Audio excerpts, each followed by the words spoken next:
আপনি দীর্ঘদিন ধরে ফেসবুক ইউজ করছেন কিন্তু জানেন না কীভাবে প্রফেশনাল ড্যাশবোর্ড অন করতে হয়, তাহলে এই ভিডিওটি সম্পূর্ণ দেখুন। প্রথমে ফেসবুক অ্যাপটি ওপেন করুন, তারপরে ওপরে আপনার প্রোফাইল পিকচার যে লোগোটা আছে সেখানে হাত দিন, তারপর থ্রি ডটে হাত দিন। থ্রি ডটে হাত দেওয়ার পর এখানে যে অপশানগুলো আসবে তার মধ্যে নিচে স্ক্রল ডাউন করুন, এখানে টার্ন অন প্রফেশনাল মোড আছে সেই অপশানটা ক্লিক করুন। তারপরে আপনার কিন্তু টার্ন অন অপশানটা চলে আসবে, সেখানে ক্লিক করুন। সেখানে ক্লিক করার পর 2 থেকে 3 সেকেন্ড টাইম নেওয়া হবে, আপনার ফেসবুকটাকে প্রফেশনাল মোডে কনভার্ট করা হবে। এখানে পাবলিক অপশানে হাত দিন, পাবলিক অপশানে ক্লিক করার পর নেক্সট করে দিন।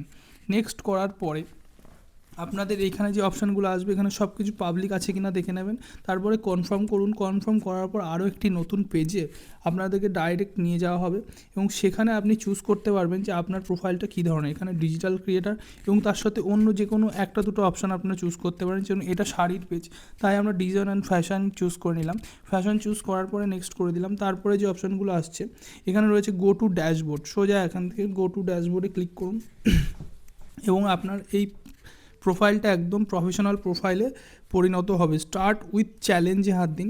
এখানে ফেসবুক থেকে প্রত্যেক সপ্তাহে আপনাকে টাস্ক দেওয়া হবে। এখানে যে অপশান আছে রিচ মোর পিপলে হাত দিন এবং এই যে উইকলি চ্যালেঞ্জগুলো দেওয়া হয়েছে এই চ্যালেঞ্জগুলো আপনি কমপ্লিট করলে আপনার পেজ কিন্তু অটোমেটিক্যালি গ্রো করবে। এরপরে ব্যাকে গিয়ে আপনার পেজ দিয়ে একবার রিফ্রেশ করুন, দেখবেন আপনার যে ফ্রেন্ডস ছিল তারা ফলোয়ার্সে পরিণত হয়ে গেছে। ভিডিওটি ভালো লাগলে লাইক, কমেন্ট, শেয়ার, সাবস্ক্রাইব করে দেবেন। Thank you.